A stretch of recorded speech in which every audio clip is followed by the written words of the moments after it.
Hello, everyone. Welcome. So we will start.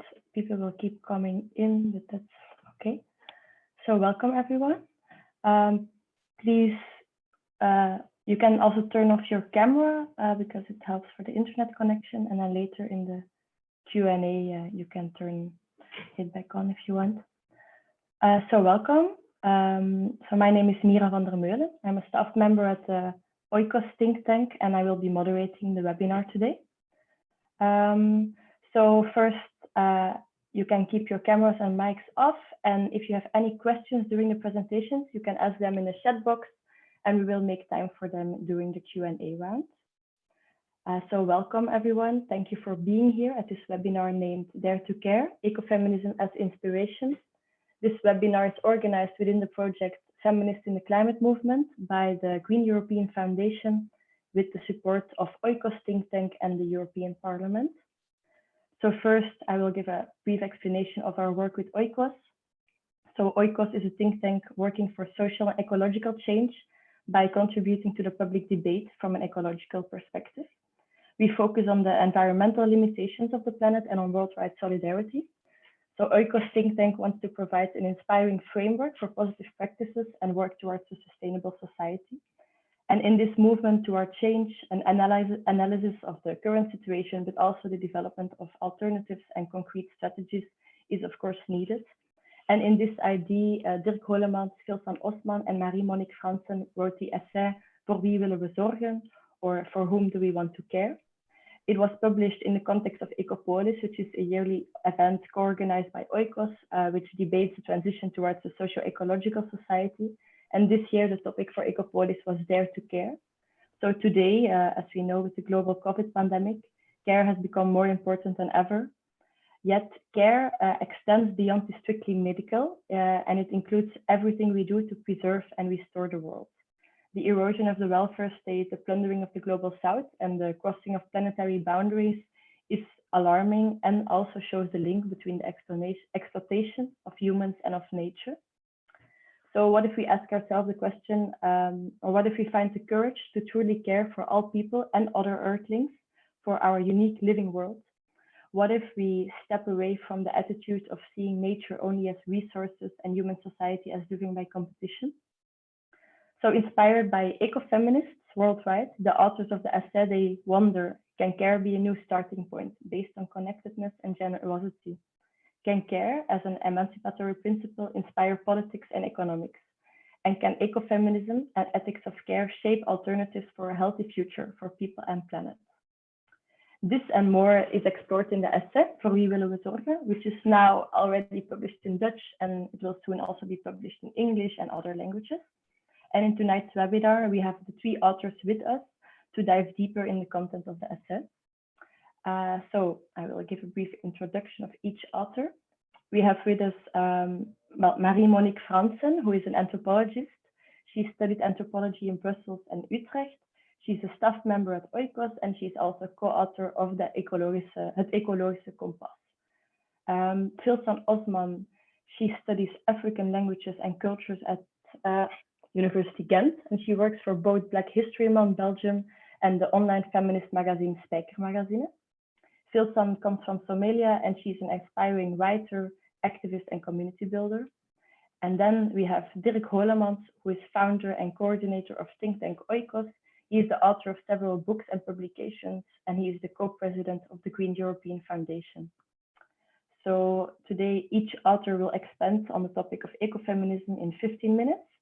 After hearing Marie and Philsan, we will have a short 5-minute break. And after the break, we will see a video of Susanna Silva Morales, who is part of the indigenous land right movement in the Peruvian Amazon.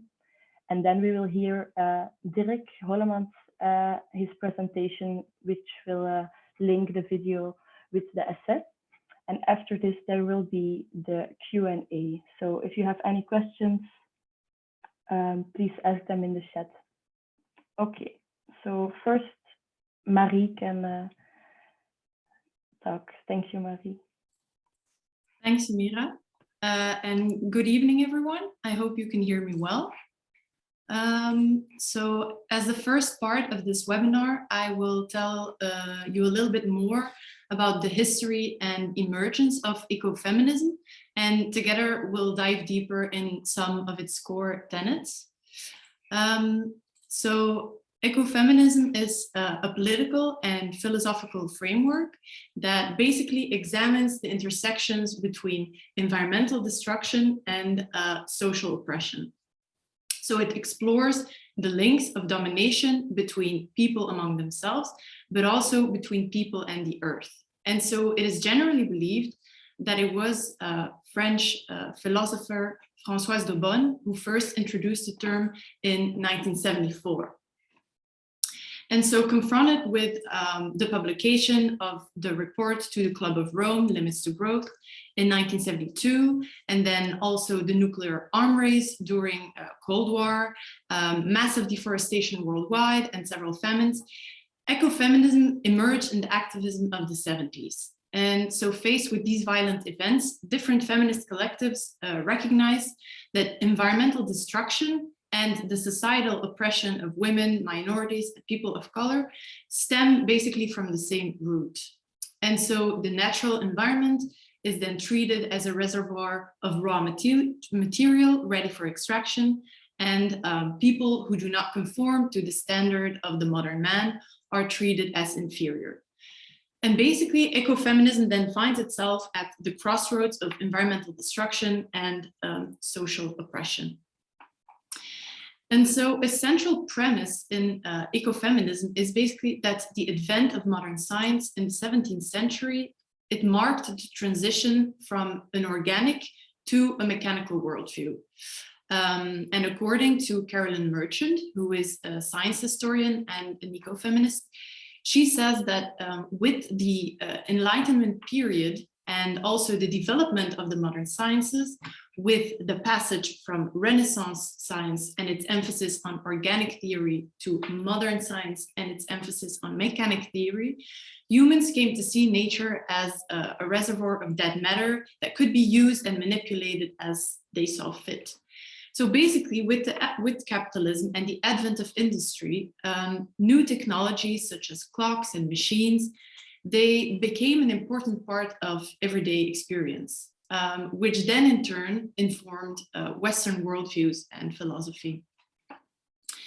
And so really, modern science became a way of perpetuating man's control over nature. So in this vein of thinking, every organism could be atomized, it could be disassembled. Think, for example, of the invention of the clock. Clocks can be assembled, they can be disassembled, and the individual parts can be replaced and manipulated. And this had an enormous influence on philosophy and general worldviews in the West. And so Carolyn Merchant says, well, the origin of our mechanized worldview then lies in, first of all, the institutionalization of these machines and technology. Machines came to be seen as extensions of human power. And then also the symbolic roles that these machines played. They fed the human imagination of their capacities for power and order. And basically, the power of technology came to order human life.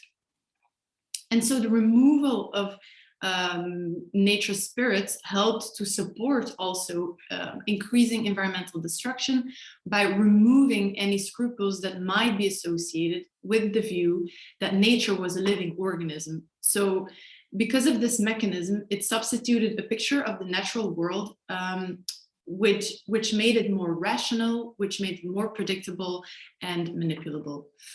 And then this in turn then led to an artificial division between nature and culture. So the idea that nature and humans are two separate entities, that they're two separate things, is rather a recent invention.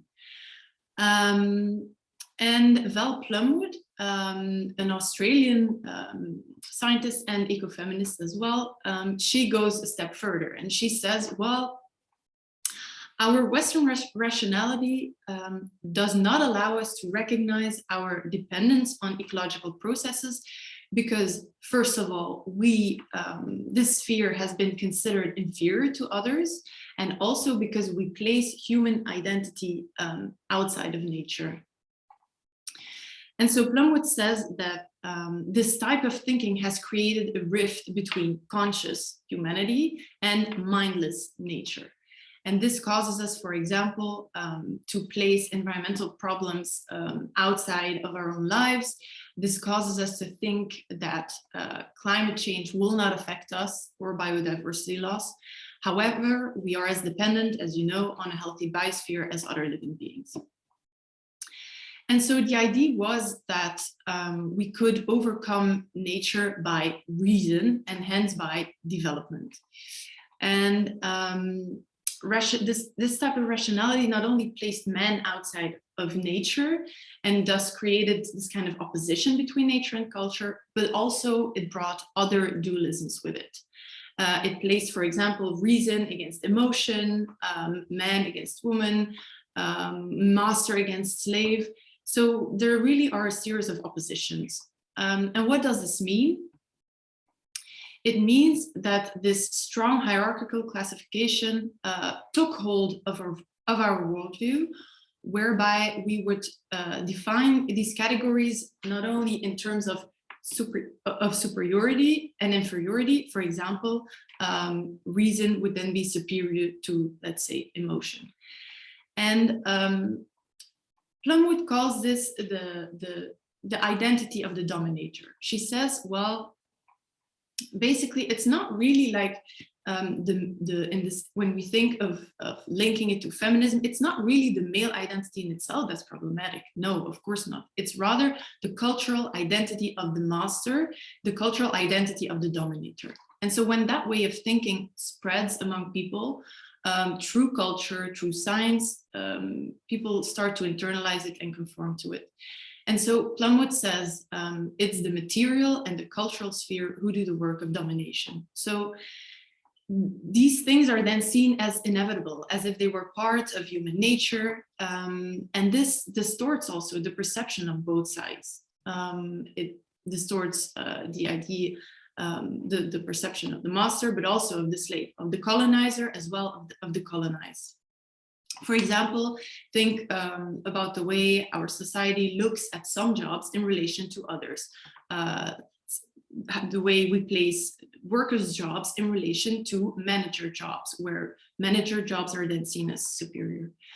And so Plumwood identifies a couple of societal consequences which have effects both on nature and on different groups of people. And so first of all, she identifies the idea of backgrounding. So this means that first we are going to take advantage of the services of the other without acknowledging them, and then minimizing the importance of this service. So the idea is then that one person is going to serve as the background against which the real work of the other is going to take place. Unpaid labor, the fundamental work that housekeepers do every day so that their bosses can do the real work outside of home. Nature, which serves then as a backdrop for real action with men in the leading role. And then Plumwood also therein identifies the idea of radical exclusion, whereby through polarization, the differences between groups of people are going to be magnified and emphasized in such a way that it seems as if the other comes from a different world. So at the same time, all possible similarities are going to be swept away, minimized, and all bridges connecting the different groups are going to be ignored. This is a tactic that's often used, for example, in extreme right-wing politics. Another effect that she identifies is incorporation, whereby any other is going to be incorporated into the dominant culture and forced into assimilation and adaptation. For example, Simone de Beauvoir, she said, well, mankind is defined as male, and then man defines woman in relation to himself. In this mindset, one's own position is going to be the center to which all the others relate. Plumwood also identifies the concept of instrumentalization, whereby the master's goals are going to impose on the others, and the others are going to be used as a means. And finally, she introduces the idea of homogenization, whereby different, originally complex and multifaceted groups and people and cultures are going to be reduced to a uniform group, which then perpetuates stereotypes, of course. And so this is a bit of the theoretical background in described by two ecofeminist thinkers. But an important inspiration for ecofeminists worldwide was the Indian Chipko movement. So this is a women's movement that emerged in the 1970s. And it became an international model for protecting the environment and the future of the community. So in the Garhwal Mountains, which is a large and delicate ecosystem in the Indian Himalayas, the forests were traditionally managed in a communal way, as communal resources with social mechanisms that control their exploitation and to keep the ecosystem in balance. But in the early 70s, severe floods and landslides hit the region, and citizens found out that massive deforestation upstream the river and the replacement of the original forest by profitable pines for commercial exploitation were found to be at the root of these disasters. So the forest played a central role in maintaining soil and water stability during heavy rainfall. And so its replacement by profitable pines was disastrous. The devastation was enormous. And in the years that followed, several protests were organized against this commercial exploitation of the forest. So in March 1974, 27 women saved a large number of trees there from the axe of a contractor, and their tactics consisted in spreading out over the forest and tying themselves to the trees so that these could not be felled. And it is actually in this form of nonviolent resistance, which just originated in India, that the term tree hugger originates. And so by 1975, more than 300 villages were involved in the protests. They were all facing the permanent threat of landslides and due to this exploitation. But important here is also that the increasing erosion meant that villages that were previously self-sufficient had to resort to food imports due to declining land productivity. And so why am I giving this example? Because the example of Chipko shows us that environmentalism is and should not only be concerned about the climate or protecting ecosystems, in this case the forest, but it is also always about social justice. So for the women of Chipko, for example, this meant being able to provide in their livelihoods, to feed their children, to being able to farm their land. And so this is really where I'm going to introduce the concept of care, which is a central idea in ecofeminism, because the environment is the places we live in, it's the places we work in, the places that our children play in. And so it's about livelihoods and people taking care of their communities. So in environmentalism that will only be concerned about ecological issues per se, it's basically is doomed to fail because the problems are always going to be interlinked. And we should acknowledge this and act them in accordance. And so a few examples of this are the resilience of ecosystems, unpaid and unrecognized forms of work, social reciprocity, care. They're all things that are still in current Western society not valued enough, not recognized as essential aspects of our social fabric and also of our survival as a species. And so through history, this has contributed to the dispossession of people from their land, the destruction of habitats, and the general degradation of the environment. And so from an ecofeminist perspective, the role of care is obviously not only reserved for women, but on the contrary, it's a necessary and integral part of our whole society with the need for equal distribution of the different caretaking and subsistence tasks. And so then we come to see care as a collective task. If it's going to be an integral part of our whole society, then it's going to be a collective task. And so when we start to acknowledge that we exist in and through relationships to each other, to our environment, then we need to also start recognizing that basically we are one with life, but also that we should care for the plurality of life forms that we have, and also it calls for active solidarity. And so this goes beyond what we classically would describe as care. It's more an engaged form of care. It's more communal and in the community, and it's a broader definition. And so it's also, care is then also more than just a moral attitude. It's more than what we would do in our private sphere, for example, as paid carers. It encompasses 3 essential dimensions. So first of all, it encompasses the concrete work of the livelihood. For example, very simple, who is going to cook for you tonight, or for who will you cook? Who is going to put the elderly or the child to bed? So that's more in the private sphere, but then also it's about an effective commitment to the community, to our environment, and also it's about political involvement. So an important aspect for us is then that we should place care at the heart of both public debate and our everyday choices.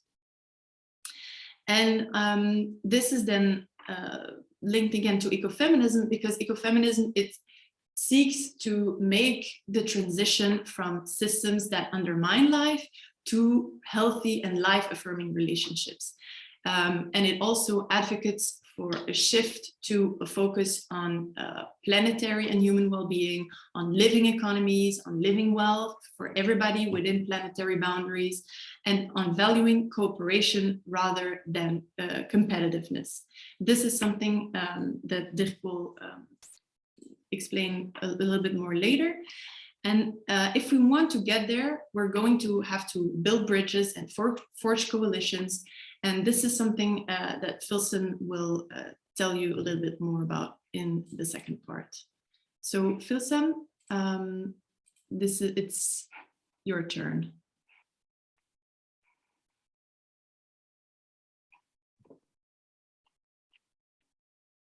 Thank you, Marie. Welcome, Philsan. Thank you. I got kind of confused, like I couldn't tell which button I was supposed to press. Anyway, so good evening, everyone. My name is Philsan Osman, and I'll be picking up where Marie left off. Before that, I would like to thank you for sharing your time and holding space with us tonight in what are undoubtedly hard and fearful times. A few disclaimers before I begin. I'll be reading my part from a document I prepared earlier because I have a strange and all-encompassing need to go off on tangents and completely forget what I was supposed to talk about.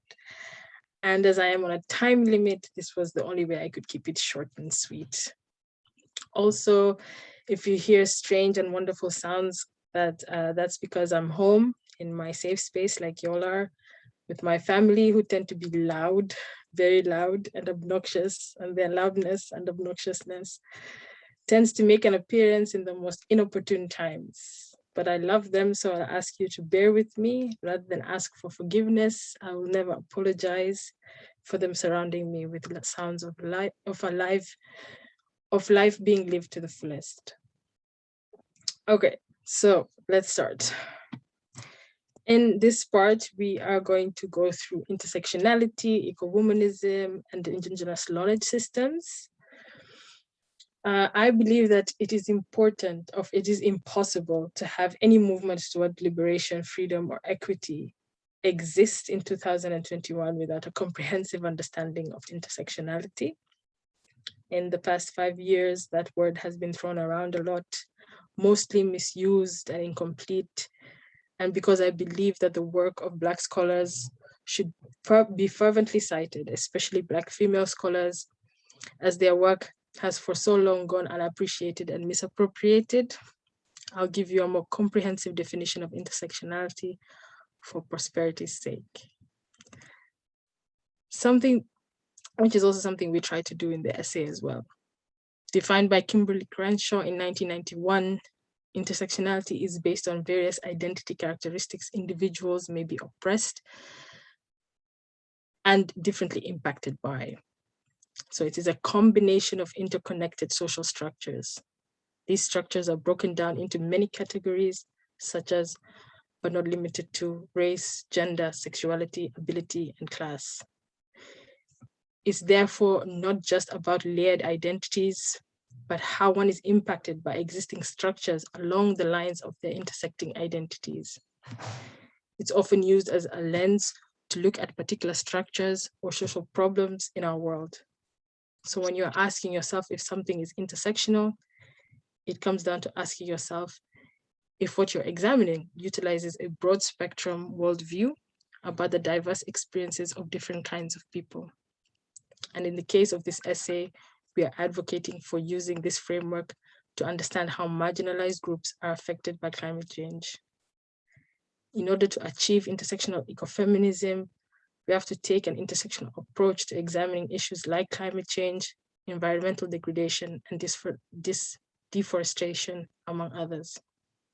These issues are never just about the environment, like Marie said.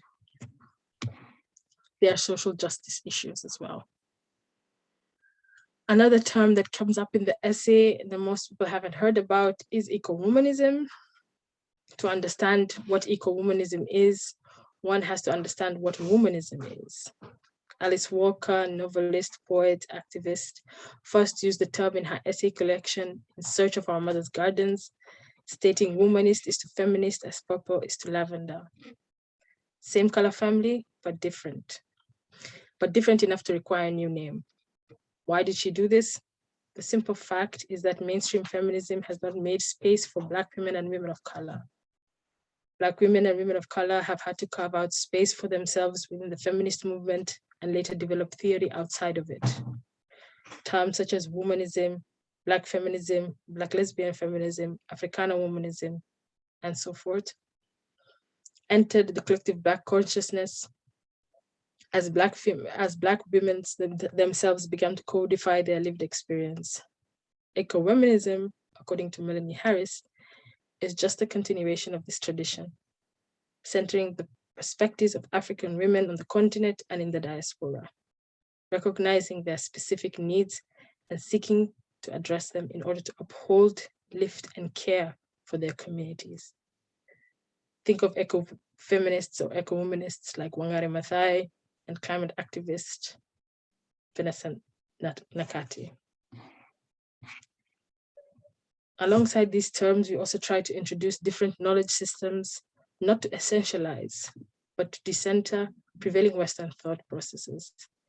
Ideas like the 7-generation stewardship model, Native American tribes like the Blackfoot Sioux of the Lakota people practice, where they make decisions looking forward towards the impact of those decisions 7 generations into the future. Or Ubuntu, a Southern African philosophy that states that you are only human, or one is only human through others, gives us a chance to listen, learn from how other cultures around the world see the world and our place in it. According to ecofeminists like Vandana Shiva, the age of the destructive Anthropocene is not the only future possible. We can still have a future where equity is a reality for all. We just need a paradigm shift. We need to reprioritize what we think is important, build community, and practice radical empathy and care towards one another. It isn't easy because commitment is central, not just with money, but with time. And sometimes that's even harder than giving money. We also have to understand history. So many vigorous and enduring environmental campaigns have been facilitated by Black and Indigenous activists for decades. But so often their voices go unheard. Their problems and experiences are othered because they don't impact the dominant group. Often, it appears that only once white activists join the movement, start speaking out against the same issues, that they gain traction and attention. It is really important to understand the vast majority of environmental impact is created by the wealthy global 1%. We're talking about corporate conglomerates, labor exploitation, and globalized industries. As a result of this economic framework, Black, Indigenous, and people of color are disproportionately affected by climate change, environmental degradation, and pollutants. This is something that can only be fought with community. I'll end with this little tidbit before we go for a break.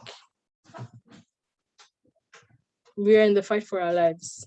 Let no one tell you any different. Apathy, fear, and even hopelessness should not stop each and every one of you from finding your place in this new future we are trying to build. We need to politicize care, radical kind, with an understanding of the past, empathy with the present, and radical solidarity with the future. I'd say start by listening.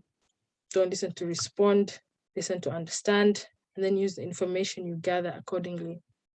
Indigenous people, Black people, and people of color are not disposable, they're human beings. Indigenous land and wisdom is sacred, respect it,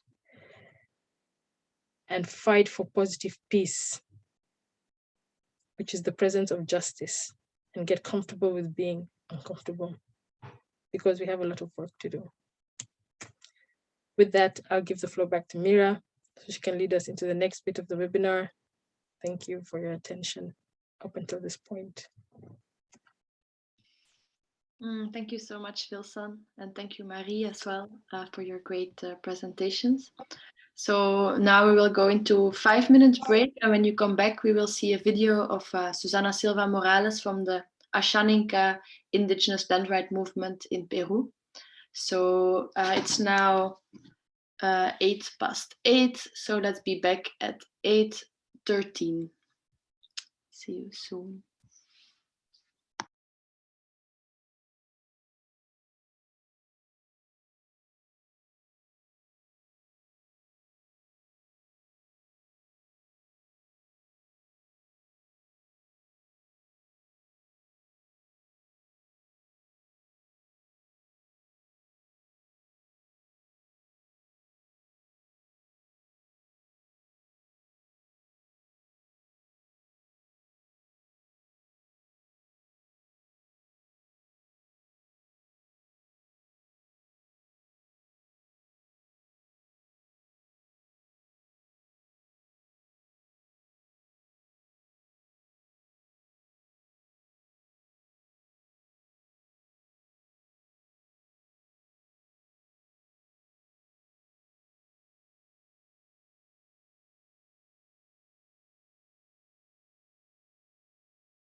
Okay, everybody, welcome back.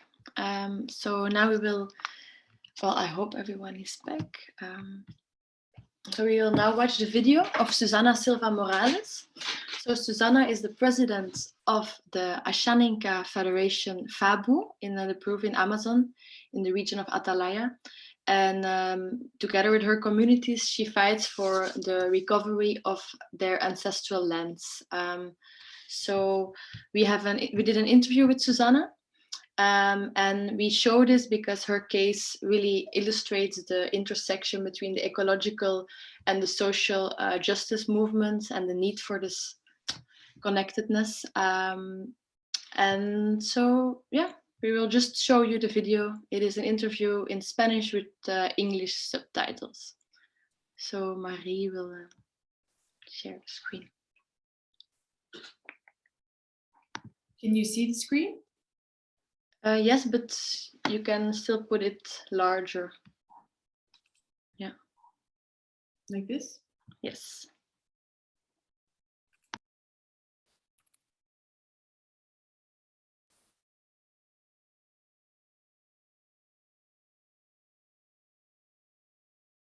Buenos días con todos los hermanos que me van a ver ahora en este video. Mi nombre es Susanna Patricia Silva Morales, soy Ashaninka, soy presidente de la Federación Ashaninka Bajo Urubamba, FABU, y estoy al mando de 18 comunidades nativas, todos del pueblo Ashaninka, ubicados en Raimondi, distrito de provincia de Atalaya. Para nosotros, el pueblo Ashaninka, es muy importante contar hoy en día con el título de la comunidad para que pueda estar asegurado los espacios territoriales. Nosotros, los pueblos originarios que vivimos aquí en Atalaya, más de 15.000 años antes de que existiera el país Perú, nosotros nos desplazábamos de un lugar a otro de manera libre, sin que nadie nos perturbe, sin que nadie nos limite, sin que nadie nos prohíba. Así vivían nuestros antepasados. En Atalaya, los pueblos indígenas originarios no nos han respetado, no valoran, a pesar de que somos los que guardianes, los que cuidamos los bosques, los que damos agua dulce, contribuimos con oxígeno limpio. Las autoridades de Atlanta han sido indiferentes, siempre fueron racistas, siempre fueron mayores, siempre humillaron a nuestros dirigentes anteriores que empezaron en la gestión, en la búsqueda de titulaciones y búsqueda de desarrollo sostenible.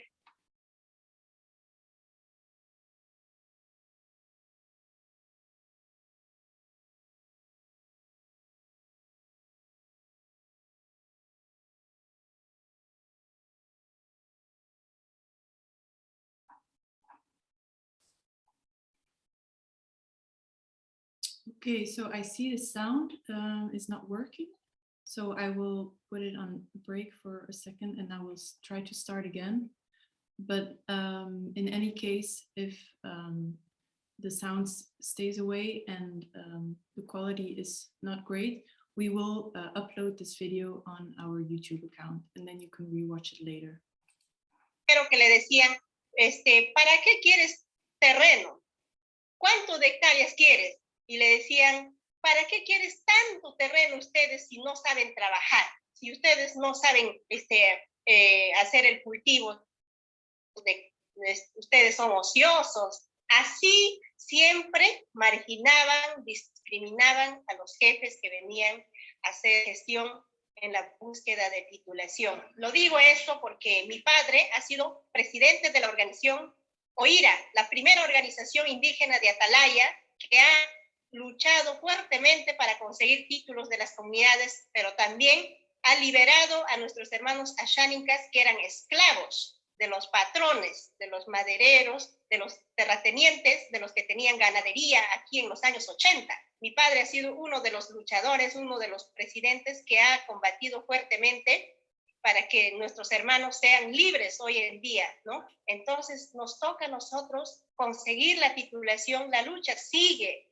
¿Por qué? Porque queremos continuar conservando los bosques. Eso es lo que sabemos hacer y lo hacemos con mucha sabiduría, con mucho respeto. Seguir haciendo aquí en nuestros lugares.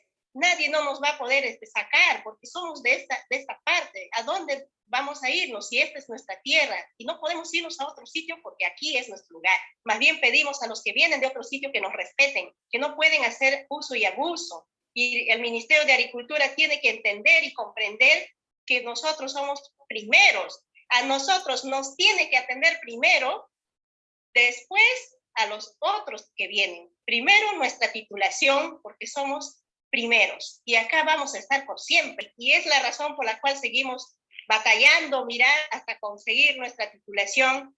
Y yo pido, de verdad, de corazón, que los países de Europa, los países, la cooperación internacional, nos apoye, nos avale, nos respalde, que le digan al presidente Pedro Castillo Terrones, que hoy es presidente del Perú, que nos entregue los títulos a los pueblos originarios verdaderos que pedimos la titulación para vivir tranquilos y seguir cooperando en lo que es de bosques desde nuestros espacios donde siempre hemos vivido. Eso es lo que yo pido, mirar, apoyo nacional. Pero en ese aspecto nos vamos a poner muy fuertes, no le vamos a permitir que le dé los espacios nuestros a otros para que lo destruyan en nuestras propias narices, lo quemen, lo corten, lo desaparezcan, todos los árboles y toda la vida que hay en esos bosques. No vamos a permitir eso, por eso vamos a ser muy fuertes en nuestra lucha. Necesitamos que el gobierno peruano nos entregue el título. Necesitamos que el Ministerio de Agricultura nos dé el título comunal. Y pedimos a la cooperación internacional que nos ayuden para que esto se alumbre o se dé a conocer al mundo entero que estamos siendo atropellados, que estamos siendo a punto de que nos en nuestros espacios territoriales, que estamos siendo vulnerados nuestros derechos como pueblos originarios aquí en nuestra provincia de Atalaya. Señorita Miranda. Muchas gracias, Susana.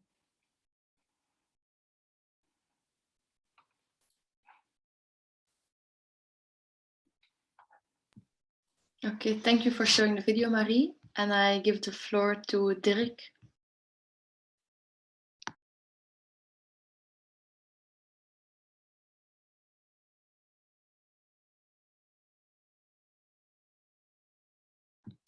Dirk, you still have to... Yes, okay. Yes.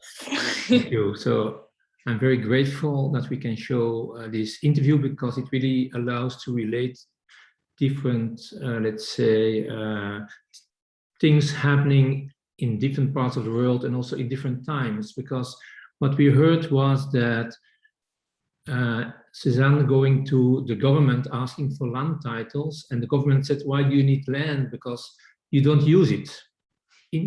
Actually, they of course mean you don't use it in the way we do it from a modern Western agri-industrial perspective. And this is actually a very painful example of what I would call the modern Western perspective, codified in the legal concept terrius nullius, no man's land. And it has been in use for many centuries. One example we give in the essay is when the British arrived in Australia in 1770. There they also said, yeah, we see some people living there, but they don't use the land in a useful way. So actually we can declare the land is empty and we can take it. And this, I think, this view on people, this view on land is the problematic perspective. And so what we need is really a fundamental shift in how we perceive the world and the people living.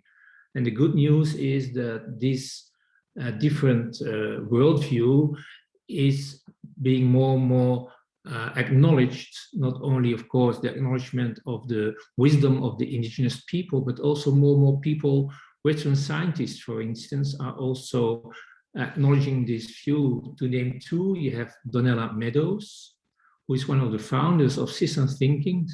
And she really says that our way of looking and talking about the world is crucial. She says it in one sentence very clear. We don't talk about what we see, but we see what we talk about. And another brilliant example of this new view on the world we need can be found in the work done by the professor of forest ecology, Susanna.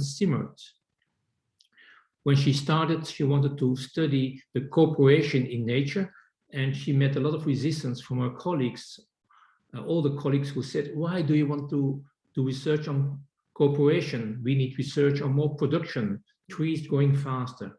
But she found her own way, and actually she showed that the forest is not a collection of trees standing there alone. On the contrary, trees cooperate through mycorrhiza, big fungi below the ground. So really, trees are working together, helping each other, sharing minerals, water, sugars. And moreover, Susan Simmert, she works together with scientists that are members of the First Nation people, and she insists that these findings she is now publishing in Nature and Science, that they support the ancient knowledge of indigenous people. So we have these two perspectives coming together now. And so what we really need, you can call it, is an ontological shift. It means how do we stand in the world, how we situate ourselves. And this ontological shift, we can summarize it by the concept of connected autonomy. So, of course, people can compete and people can fight with each other, but more and more research also shows that people have the inborn capacity to work together, to cooperate, to care for each other. It depends on the kind of stimuli that dominate in the world you live in. So people really want to take care and want to be taken care of. This also means that freedom never is something individual. It is your surrounding, your context, your networks that enable or limits your emancipation. And so this ontological shift also implies to acknowledge we are part of nature. Nature is not this theater setting for our human actions, which is, no, nature is fragile, and it's also, it interacts, it reacts to our doings. And so, for instance, you could call the rising of the sea level a real manifestation of how nature acts. So what we need to do is transform our modern illusion of independence and mastery of nature into, you could call it a reciprocal interdependency, a kind of common fate. If we damage nature, we hurt ourselves. And you could call it the need for a second modernity. It's a new way of emancipation in full awareness of our interdependence with other people and nature. And this ontological shift goes further than only knowledge systems. It's also about our, what you could call, structure of emotions. And I think, for instance, Greta Thunberg has said it really clear. We all know her famous speech in which she said, "Dear adults, I don't need your hope. I want you to panic. I want you to feel the fear I feel every day." And I think this new structure of emotions, allowing this fear, this pain, is really important and can also give us power. I think one of the persons who for already many years has said it very strongly is Joanna Macy, and I will quote her: "The pain you feel comes from the deep love you have for the world. It is an expression of our intrinsic connectedness. Recognizing this and rephrasing it as compassion gives it a lot of new power that we can use to heal the world." So acknowledging our fear, our pain for things that are changing can also give us power. But this, of course, means that we also have to redefine care as a kind of collective endeavor. And so Marie already said it in the beginning, care is much more than the things we normally understand. If we talk about care, now we think about the health sector, child care, care at home, mostly done by women. And I want to repeat the definition of Toronto, Marie already said, because I think it's crucial, because it's such a warm, broad definition. And so the definition says that on the most general level, we suggest that caring be viewed as a species activity that includes everything that we do to maintain, continue, and repair our world, so we can live in it as well as possible. So you see, it's about taking care of our world, repairing damage that's being done, maintaining it. And of course, our world in current days, we should understand it as more than other worlds. And there's only one health. The health of the people and the health of the planet is the same.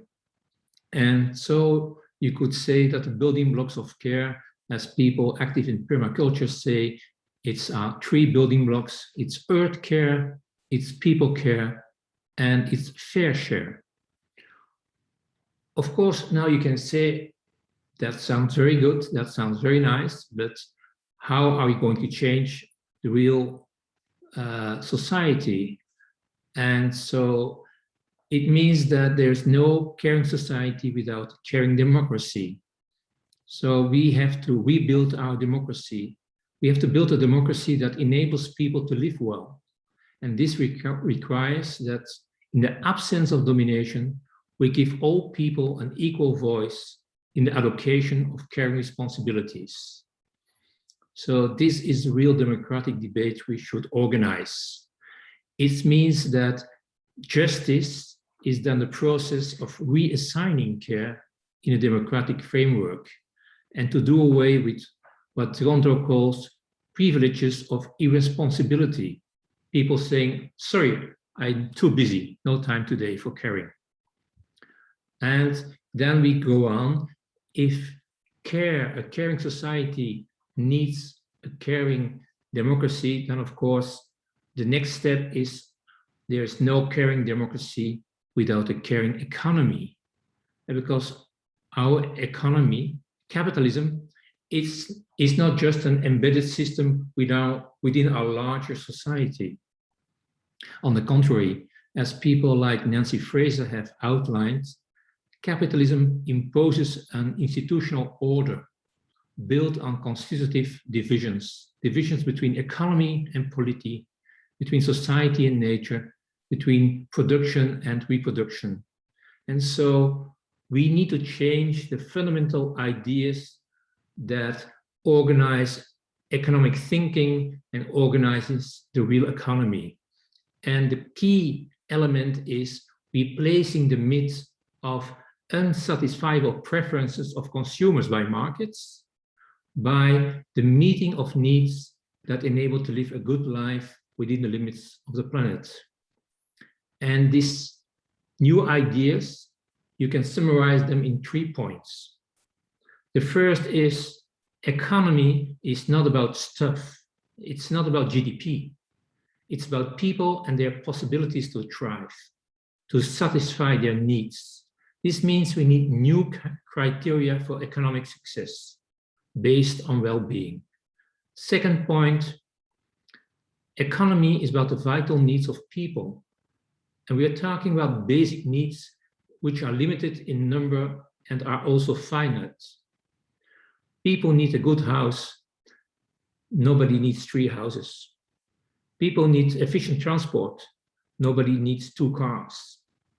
And so this is the second important building block. And the third one is we need economy and economic thinking in line with systems thinking that emphasizes that humans are relational beings in permanent mutual interaction with their more than human worlds. And if we use these 3 building blocks, we can envision a new economy. And the good thing is that more and more researchers are showing how this new economy could look like. think about Jason Hickel, think about Julia Steinberger, think about Kate Raworth. And what they say is that instead of thinking our economy as markets that satisfy human preferences, a care economy is focused on the fulfillment of needs by so-called provisioning systems. It's about provisioning shelter, food, energy, and transport. As I said, people don't need 3 houses, they need good housing. And so the research of these people I just mentioned, they all show that it are a few factors that are crucial to build good provisioning systems. It is about the quality of public services. Think about health service, about education. It's about equality of income. It's about access to electricity. On the other hand, extractivism and economic growth are detrimental factors for these provisioning systems. So if we focus the economy on these provisioning systems, we will have more room to work together, live together in a convivial way. And so getting rid of extractivism is crucial, which means to decolonize our economy. For centuries in Europe, we have and we are still realizing our wealth by plundering other parts of the world. This is also, I think, where an ethics of care, focusing on repair, reparative justice is key. And as the philosopher Achille Mbembe says, we need new forms of relations with living beings based on reciprocity and mutuality. This means building forms of translocal solidarity. And to realize this, I think we need a new social contract, an eco-social contract. In the 20th century, in Europe, we have built a social contract, a welfare state, but one that was built on extraction wealth from other parts of the world, from nature. And now we need an eco-social contract, and I can talk a bit more about it in the Q&A, but the key of this eco-social contract is, of course, that we respect the human rights of everybody, that we transform the economies and society, that we have a contract with nature, and that we address historical injustice. And with these points, I close here, and I'm eager to respond to all your questions. Thank you so much, Dirk. So now we have about 20 minutes left for the Q&A. And I see that one question has been asked in the chat by Artemis. I will read it out loud, but then maybe you can explain a bit more yourself, Artemis. Or maybe you can just unmute yourself and ask your question out loud.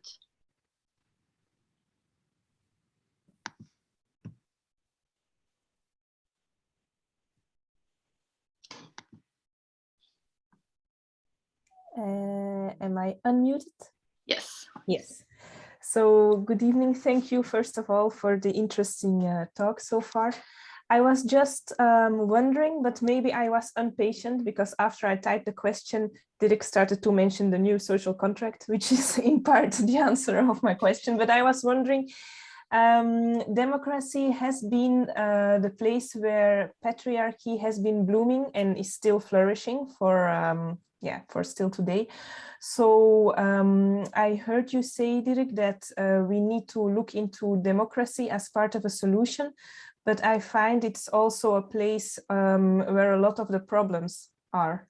So maybe we should not only focus on democracy, but also on which many forms of democracy would mostly be fitting for the search for a more equitable and care-centered society.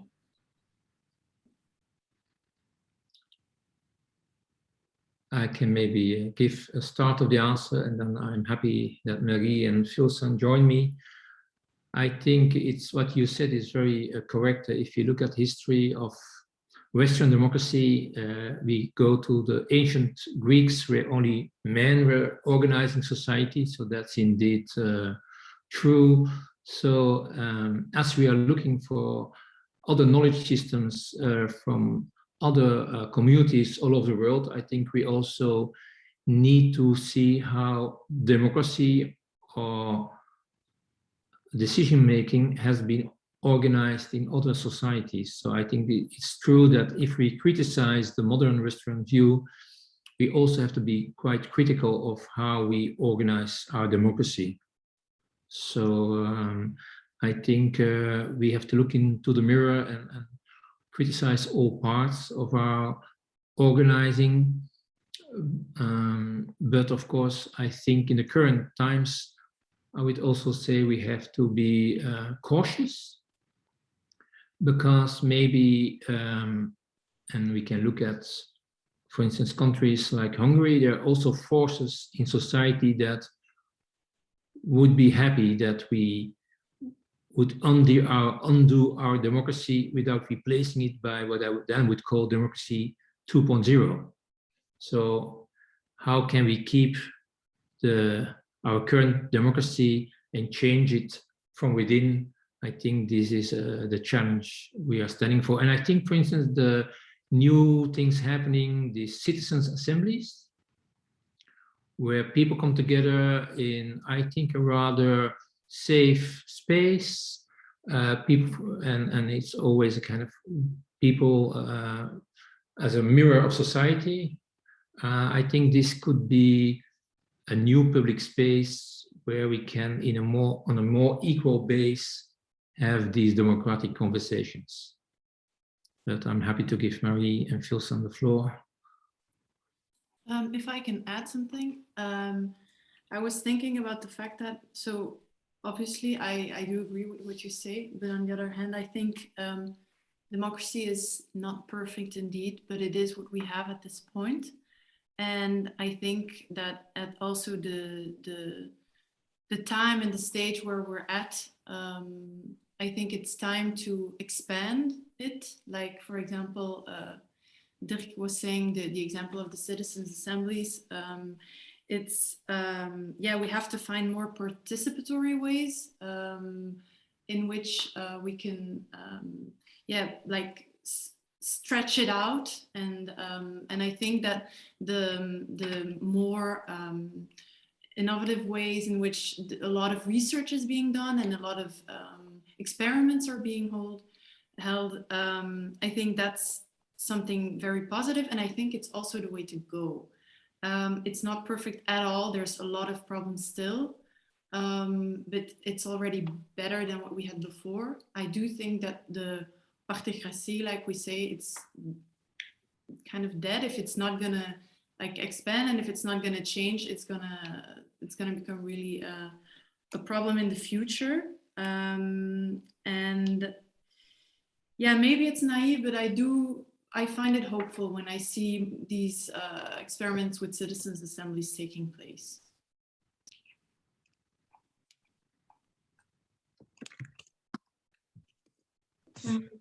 If I can add, like a lot of big ideas, democracy is one of those things that is an ideal we can strive for, but it doesn't mean that we'll always reach.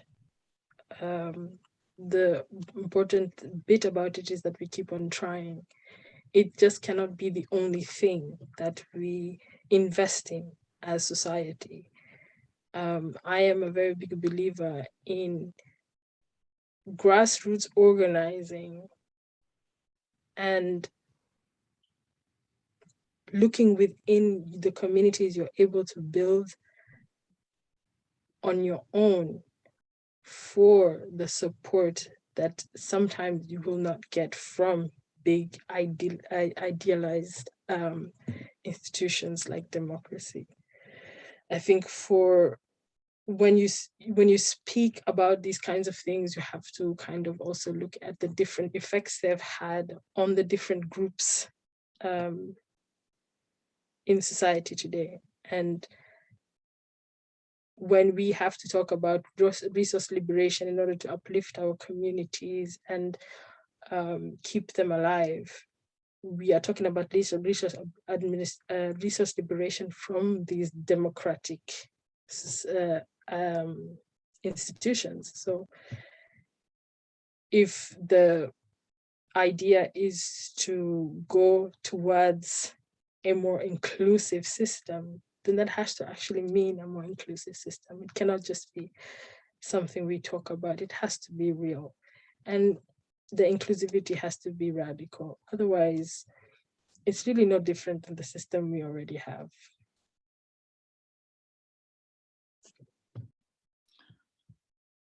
Thank you all.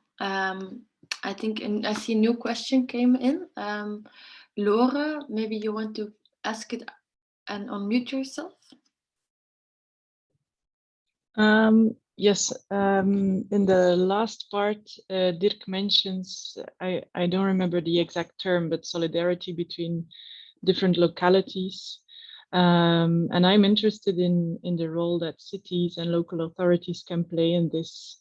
I don't know if any of the three of the panelists has any ideas or examples of solidarity between cities or local authorities, good or bad examples of this vision that you have.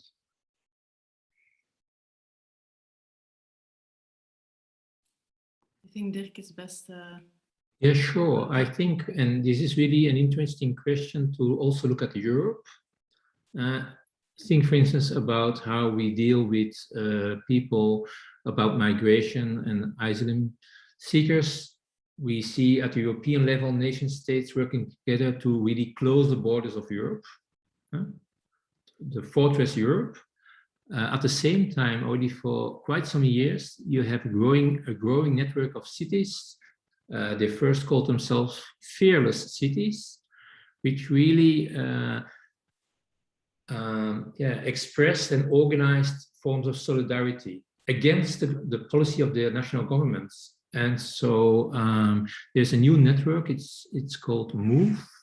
I will put it in the chat. Moving Cities, and these are at this moment already around 700 European cities, which are actively supporting a solidarity-based migration policy. So I think that building a new progressive policy, I think the best hope at this moment is indeed networks of progressive cities in Europe, rather than looking at only the national level. So I think this is a clear example of this translocal solidarity, and I will put the link in the chat.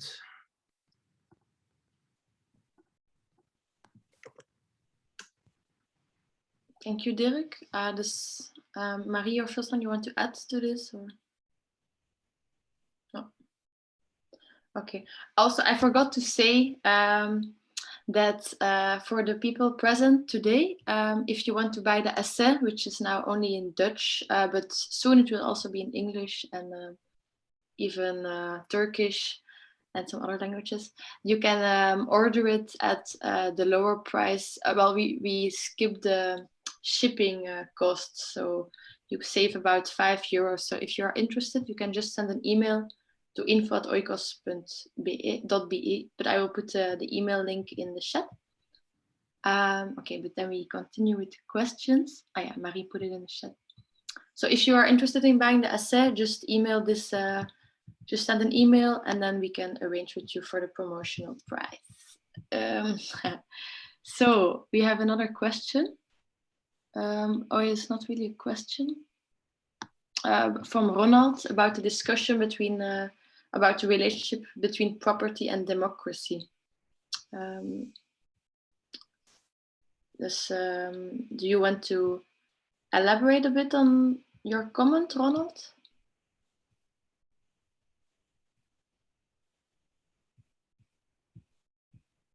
Just a moment.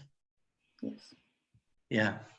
So what is missing in a lot of these kind of discussions is that we talk about democracy in a certain historical context, But at the moment that parliamentary democracy is developed, there were already things defined, things left out of the discussion that have their roots in the time before.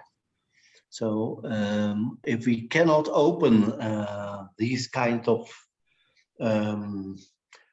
statements, which are never discussed, then we cannot renew our democracy. That is what I want to bring in here at the moment.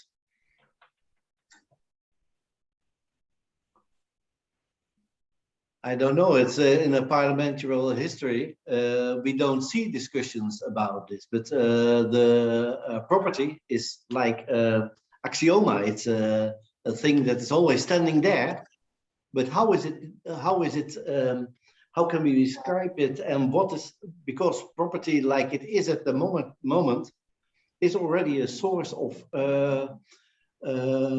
make common things to private property, and that is the history before our parliamentary democracy, and that part has to be opened. We have to study these kind of things again and bring it in the debates that we have about democracy, I think. If I can quickly comment on that, I think that I agree with what you say, and I think that the example of Susanna in the video, it shows this. Yeah. Because you have a community that has been living there for centuries, and then they have been managing the land for the way they were doing it. The land is still there, it's still prosperous, it's still flourishing. And then people come in and impose their own laws with their private laws, with property, and then they have like she said, like they can't do anything against it. So I think it's something that's still, it's very much an example of how it's been going on for the last 500 years, I would say. But to how to open it up again. I think maybe Mira, you wrote your thesis on this. Maybe you had some ideas of how to. So Susanna, she's actually fighting to. So what happened in Peru is that there was the huge area which was free. The Ashaninka people, they just moved around because there were no limits, no borders. But then with the Peruvian government, they installed communities, and each community is like, this little area with like clear limits, and this makes it very difficult for the people to move freely. And now Susanna, for example, they are working for to install an indigenous federation and to unite the communities again, because what happened with this installing of property and of dividing the communities is that the Ashaninka people also got divided, and they are now within their communities. And so Susanna, she's working to unite them again under an Ashaninka government, which would be a form of almost confederalism, indigenous autonomy, and they want to get the ownership of the whole land area so that they can move freely again. So she really attempts to move away again from this idea of property. I think Dirk also. Well, Ronald, I think it's a very crucial question. And you say we have to study the history of democracy from about 1848. It's earlier. Actually, if you look at the history of, let's say, legislation, then it starts with the French Revolution. Yeah. Before the French Revolution, we had 3 types of property in our legal system. You had private property, you had public property, and you also had collective property. Yeah, commons. Commons, which allowed commonly owned ground. So I think what we need is to, and there are still little dots of it in our legal system, but they are not used. So I think we have to reintroduce this third kind of property rights, collective property rights, as one of the three normal important ways. And this, I think, would allow communities to build a relationship with areas, lands that they want to take care of. Yeah. And this is, of course, I think also what we saw in the video. It's a kind of fight between centuries-old collective way of land ownership, which is not codified on paper, and our system of private property, which is all codified on paper. Yeah. And so I think this is the one of the real fights which is going on, and we have to support. Yeah, you put it like a choice between commons, for example, and private property. But I think the one has to be limited by the other. We have, for example, take land where is water under it. It's also land where we have to walk through, even if it's used to produce food. So there are common sites on this private property, but it's not described. It's like the private property is excluding all the other interests and belongings. But we have to limit this very private opinion about property. It has to be limited by certain things of common interest. And I think it is possible, with all the environmental talks we have at the moment, to introduce these kind of things. I think there are even political parties where it could be possible to introduce this kind of views on property and their limits. And with some research, it must be possible also to describe it, that just private side of it is limited. There is already a lot of research being done, and actually, together with a group of scientists, a few years ago, we published a book about it. I think you also hear my cat. She wants to go out. But I will finish my sentence. It's called Op grond van samenwerking. So what you're pointing at, that before our parliamentary democracy, we had different levels of property and use rights. It's not, in Belgium, it's normal if you buy a piece of land, you just put, you surround it. Yeah. And you say no trespassing, it's private. Yeah. But for instance, if you go to Norway, there is Holamons. Yeah. There, everybody has the right not only to walk on your ground, but even to camp on it. Yeah. So I think you really mentioned a crucial point. Thank you. So thank you, Ronald and Dirk. And I think we have time for just one last question. So if anyone still has a question, you can unmute yourself.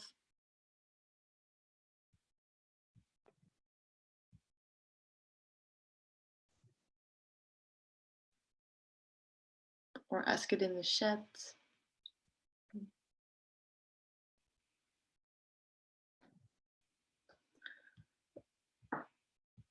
If there are no more questions, perhaps we can wrap up. Does any of the speakers want to do some conclusion? Maybe Philsan? I just love to hear you speak. No, I was just ruminating on this whole property discussion and the eventual solutions to the idea of private property. But when we're talking about history, we also have to talk about the ways in which these ideas got popularized in the first place. I mean, Roland talks about the idea being very not one that is useful for most of us, but yet we find it in most of the world, and that is happening because of colonialism. colonial powers literally carved up an entire continent, regardless of which ethnic groups were living where. And we are seeing the repercussions of that today. Every single problem we have is a repercussion of that period in time. And we cannot forget that, in that the impact colonialism has had on how we order the world today is something that we ourselves sometimes do not understand.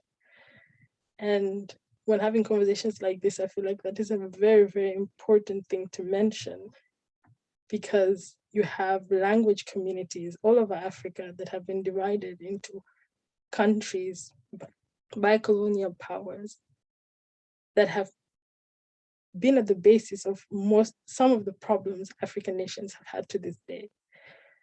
So in finding solutions, we cannot use the same methods, in that we cannot go to groups of people in the world and tell them, this is how we want to solve the problem that we created,